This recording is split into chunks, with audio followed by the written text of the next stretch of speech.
राधे कृष्ण राधे कृष्ण। सावित्री धर्मराज के प्रश्नोत्तर। सावित्री को वरदान।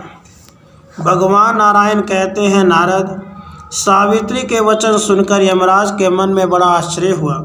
वे हंसकर प्राणियों के कर्म विभाग कहने के लिए उद्यत हो गए। धर्मराज ने कहा, प्यारी बेटी, अभी तुम हो तो अल्प वय की बालिका, किंतु तुम्हें पूर्ण विद्वानों, ज्ञानियों और योगियों से बढ़कर ज्ञान प्राप्त है। पुत्री, भगवती सावित्री के वरदान से तुम्हारा जन्म हुआ है। तुम उन देवी की कला हो। राजा ने तपस्या के प्रभाव से सावित्री जैसी कन्या रत्न को प्राप्त किया है। जिस प्रकार लक्ष्मी भगवान विष्णु के, भवानी शंकर के, राधा श्री कृष्ण के, सावित्री ब्रह्मा के, मूर्ति धर्म के, शत्रुपा मनु के, देवहृदय करदम के, अरुंधति वशिष्ठ के, अदिति कश्यप के, अहिल्या गौतम के, शची इंद्र के, रोहिणी चंद्रमा के, रति कामदेव के, स्वाहा अग्नि के, शौधा पितरों के, संज्ञा सूर्य के, वरुणानी वरुण के, दक्षिणा यज्ञ के, पृथ्वी वराह के और देवसेना कार्तिकेय के पास सौभाग्यवती प्रिया बनकर शोभा पाती है। तुम भी वैसे ही सत्यवान की प्रिया बनो। मैंने यह तुम्हें वर दे दिया। महाभागे, इसके अतिरिक्त भी जो तुम्हें अभीष्ट हो वह वर मांगो। मैं तुम्हें सभी अभिलषित वर देने को तैयार हूँ। सावित्री बोली, महाभाग, सत्यवान के ओरस अंश से मुझे 100 पुत्र प्राप्त हो, यही मेरा अभिलषित वर है। साथ ही मेरे पिता भी 100 पुत्रों के जनक हो, मेरे ससुर को नेत्र लाभ हो और उन्हें पुनः राज्य से प्राप्त हो जाए, यह भी मैं चाहती हूँ। जगत प्रभु, सत्यवान के साथ मैं बहुत लंबे समय तक रहकर अंत में भगवान श्रीहरि के धाम में चली जाऊँ, यह वर भी मुझे देने की कृपा करें। प्रभु, मुझे जीव के कर्म का विपाक तथा विश्व से तर जाने का उपाय भी सुनने के लिए मन में महान कौतूहल हो रहा है, अतः आप यह भी बताइए। धर्मराज ने कहा, महासाध्वी, तुम्हारे संपूर्ण मनोरथ पूर्ण होंगे। अब मैं प्राणियों का कर्म विपाक कहता हूँ, सुनो। भारतवर्ष में ही शुभ अशुभ कर्मों का जन्म होता है। यहीं के कर्मों को शुभ या अशुभ की संज्ञा दी गई है। यहाँ सर्वत्र पुण्य क्षेत्र है, अन्यत्र नहीं। अन्यत्र प्राणी केवल कर्मों का फल भोगते हैं। पतिव्रते, देवता, दैत्य, दानव, गंधर्व, यक्ष, राक्षस तथा मनुष्य, ये सभी कर्म के फल भोगते हैं, परंतु सबका जीवन समान नहीं है। उनमें से मानव ही कर्म का जनक होता है, अर्थात मनुष्य योनि में ही शुभ अशुभ कर्म किए जाते हैं, जिनका फल सर्वत्र सभी योनियों में भोगना पड़ता है। विशेष जीवधारी विशेषता मानव ही सब योनियों में कर्मों का फल भोगते हैं और सभी योनियों में भटकते हैं। वे पूर्व जन्म का किया हुआ शुभ अशुभ कर्म भोगते हैं। शुभ कर्म के प्रभाव से वे स्वर्गलोक में जाते हैं और अशुभ कर्म से उन्हें नरक में भटकना पड़ता है। कर्म का निर्मूलन हो जाने पर मुक्ति होती है। साध्वी मुक्ति 2 प्रकार की बतलाई गई है, एक निर्वाण स्वरूपा, दूसरी परमात्मा श्री कृष्ण की सेवा रूपा। बुरे कर्म से प्राणी रोगी होता है और शुभ कर्म से आरोग्यवान। वह अपने शुभ अशुभ कर्म के अनुसार दीर्घजीवी, अल्पायु, सुखी एवं दुखी होता है। कुत्सित कर्म से ही प्राणी अंगहीन, अंधे, बहरे आदि होते हैं। उत्तम कर्म के फलस्वरूप सिद्धि आदि की प्राप्ति होती है। देवी सामान्य बातें बताएंगी, अब विशेष बातें सुनो। सुंदरी, यह अतिशय दुर्लभ विषय शास्त्र और पुराणों में वर्णित है। इसे सबके सामने नहीं कहना चाहिए। सभी जातियों के लिए भारतवर्ष में मनुष्य का जन्म पाना परम दुर्लभ है। साध्वी, उन सब जातियों में ब्राह्मण श्रेष्ठ माना जाता है। वह समस्त कर्मों में प्रशस्त होता है। भारतवर्ष में विष्णु भक्त ब्राह्मण सबसे श्रेष्ठ है।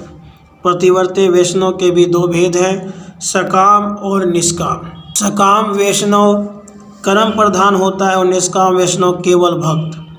सकाम वैष्णव कर्मों का फल भोगता है और निष्काम वैष्णव शुभ अशुभ भोग के उपद्रव्य से दूर रहता है। साध्वी, ऐसा निष्काम वैष्णव शरीर त्याग कर भगवान विष्णु के निरामय पद को प्राप्त कर लेता है। ऐसे निष्काम वैष्णवों का संसार में पुनरागमन नहीं होता। द्विभुज भगवान श्री कृष्ण पूर्ण ब्रह्म परमेश्वर हैं। उनकी उपासना करने वाले भक्त पुरुष अंत में दिव्य श्री धारण करके गोलोक में जाते हैं। सकाम वैष्णव पुरुष उच्च वैष्णव लोकों में जाकर समय अनुसार पुनः भारतवर्ष में लौट आते हैं। द्विजातियों के कुल में उनका जन्म होता है। वे भी काल कर्म से निष्काम भक्त बन जाते हैं और भगवान उन्हें निर्मल भक्ति भी अवश्य देते हैं। वैष्णव ब्राह्मण से भिन्न जो सकाम मनुष्य हैं, वे विष्णु भक्ति से रहित होने के कारण किसी भी जन्म में विशुद्ध बुद्धि नहीं पा सकते। साध्वी जो तीर्थ स्थान में रहकर सदा तपस्या करते हैं, वे द्विज ब्रह्मा के लोक में जाते हैं और पुण्य भोग के पश्चात पुनः भारतवर्ष में आ जाते हैं। भारत में रहकर अपने कर्तव्य कर्मों में संलग्न रहने वाले ब्राह्मण तथा सूर्य भक्त शरीर त्यागने पर सूर्य लोक में जाते हैं और पुण्य भोग के पश्चात पुनः भारतवर्ष में जन्म पाते हैं। अपने धर्म में निरत रहकर शिव भक्ति, शिव शक्ति तथा गणपति की उपासना करने वाले ब्राह्मण शिवलोक में जाते हैं, फिर उन्हें लौटकर भारतवर्ष में आना पड़ता है। जो धर्म रहित होने पर भी निष्काम भाव से श्रीहरि का भजन करते हैं, वे भक्ति के बल पे श्रीहरि के धाम में चले जाते हैं। साध्वी जो अपने धर्म का पालन नहीं करते, वे आचारहीन काम लोलुप लोग अवश्य ही नरक में जाते हैं। चारों ही वर्ण अपने धर्म में कटिबद्ध रहने पर ही शुभ कर्म का फल भोगने के अधिकारी होते हैं। जो अपना कर्तव्य कर्म नहीं करते, वह अवश्य ही नरक में जाते हैं। कर्म का फल भोगने के लिए वे भारतवर्ष में नहीं आ सकते, इसलिए चारों वर्णों के लिए अपने धर्म का पालन करना अवश्य अत्यंत आवश्यक है। अपने धर्म में संलग्न रहने वाले ब्राह्मण स्वधर्म निरत विप्र को अपनी कन्या देने के फलस्वरूप चंद्रलोक को जाते हैं और वहाँ 14 मनवंतर काल तक रहते हैं। साध्वी यदि कन्या को अलंकृत करके दान में दिया जाए तो उससे दुगुना फल प्राप्त होता है। उन साधु पुरुषों में यदि कामना हो तब तो वे चंद्रमा के लोक में जाते हैं।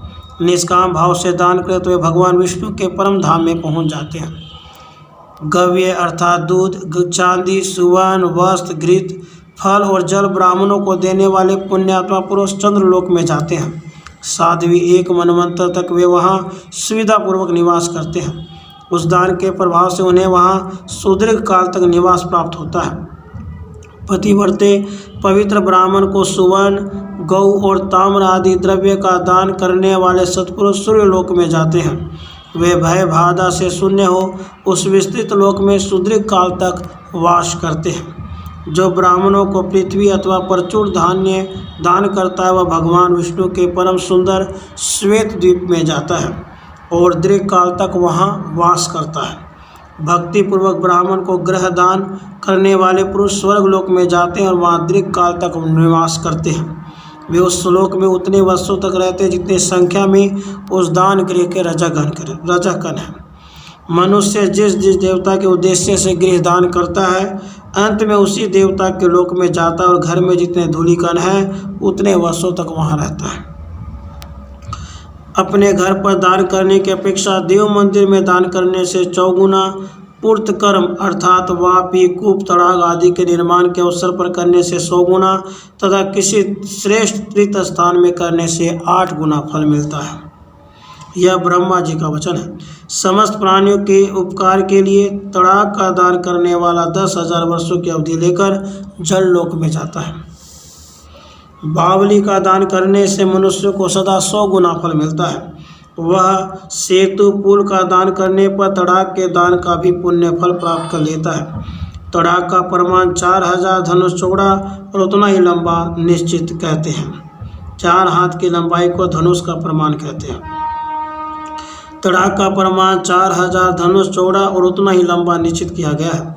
इससे जो लघु प्रमाण है वह वापी कहा जाता है। सतपात्र को दी गई कन्या 10 वापी के समान पुण्य प्रदा होती है। यदि उस कन्या को अलंकृत करके दान किया जाए तो 2 गुना फल मिलता है। तड़ाग के दान से जो पुण्य फल प्राप्त होता है वही उसके भीतर से कीचड़ और मिट्टी निकालने से सुलभ हो जाता है और वापी के कीचड़ को दूर कराने से उसके निर्माण कराने जितना फल मिलता है।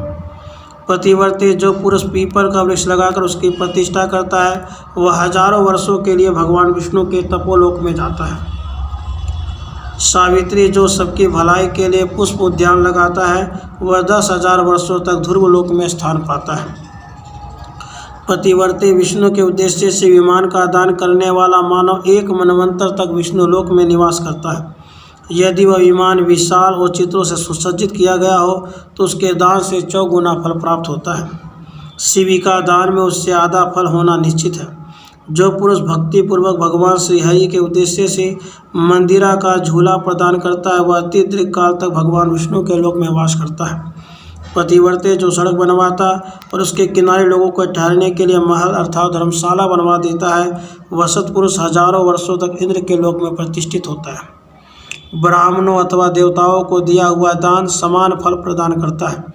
जो पूर्व जन्म में दिया गया है वही जन्मांतर में प्राप्त होता है, जो नहीं दिया गया वह कैसे प्राप्त हो सकता है। पुण्यवान पुरुष सर्वज्ञ सुख भोग कर भारतवर्ष में जन्म पाता है, उसे क्रमशः उत्तम से उत्तम ब्राह्मण कुल में जन्म लेने का सौभाग्य प्राप्त होता है। पुण्यवान ब्राह्मण स्वर्ग सुख भोगने के बाद पुनः ब्राह्मण ही होता है। यही नियम क्षत्रिय आदि के लिए भी है। क्षत्रिय अथवा वैश्य तपस्या के प्रभाव से ब्राह्मणत्व प्राप्त कर लेता, यही बात श्रुति में सुनी जाती है।